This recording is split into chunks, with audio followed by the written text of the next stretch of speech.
So this is a Crawford Daytona prototype.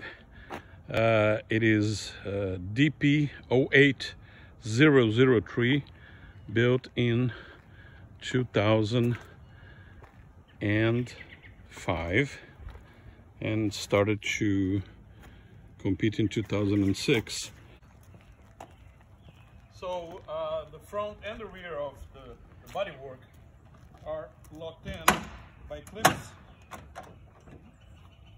and the removal is quite straightforward.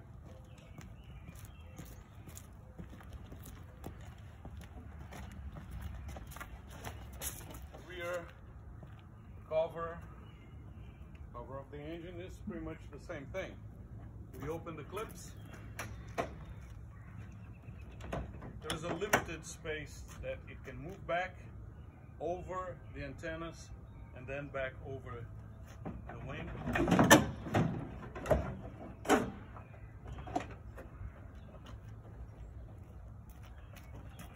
And that's the car without the bodywork.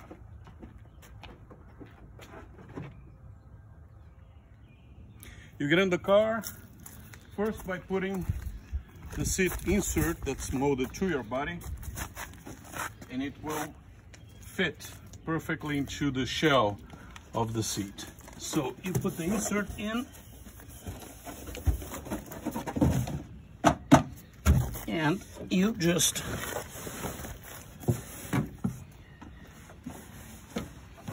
slide into.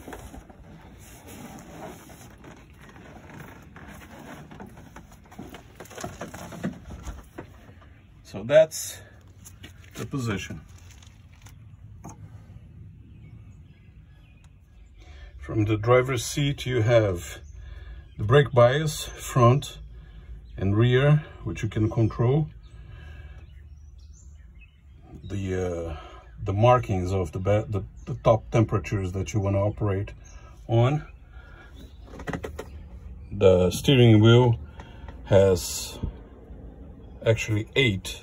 Each one of those buttons have buttons in the rear and 2 dials, and then you have a panel which is lights, wipers, the IPUs, the reset for the IPU, mirrors, the start, the ignition.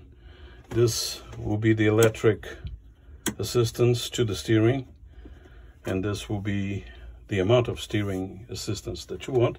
This is the master key for energizing the whole car. 3 brains for the car.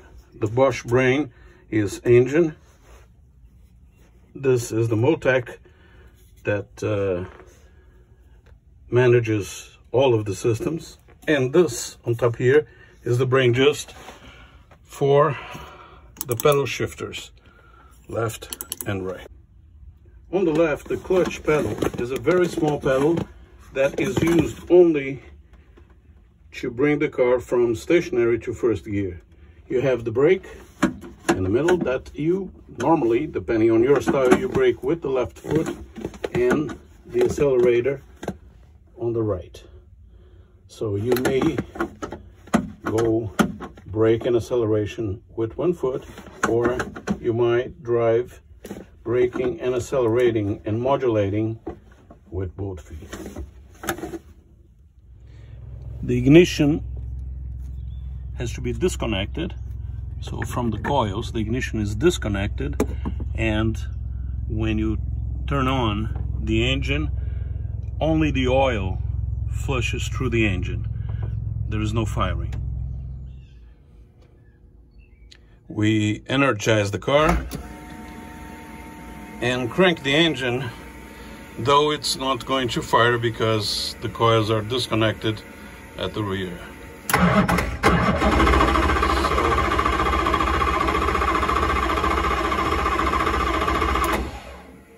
once, just for the oil to bathe the pistons very well, twice.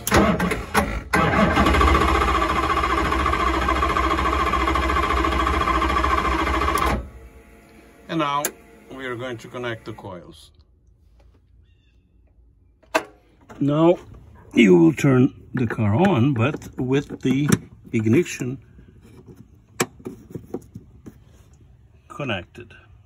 Now with the coils connected again, we can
The engine is a Ford block aluminum V8 with Roush heads.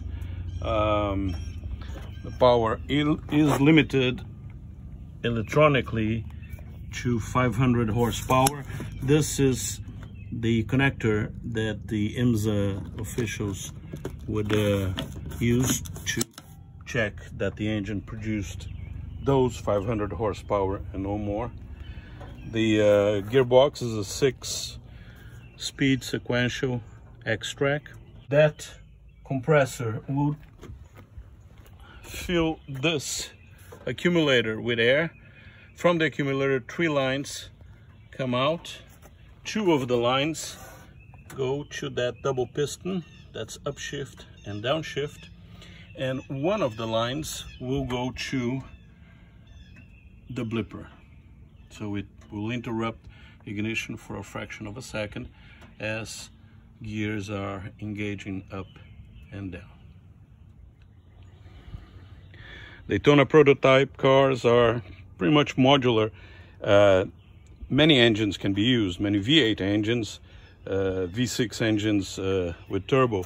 And essentially this piece here that connects the engine to the transmission is what changes. There are shims in the piece, or the whole piece can be of a different dimension. So the engine at the very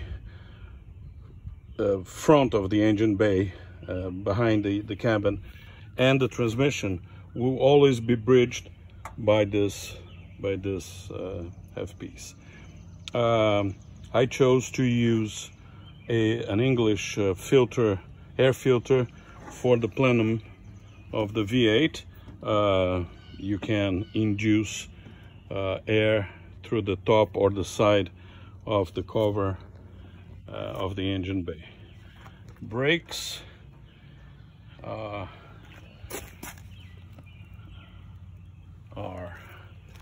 massive.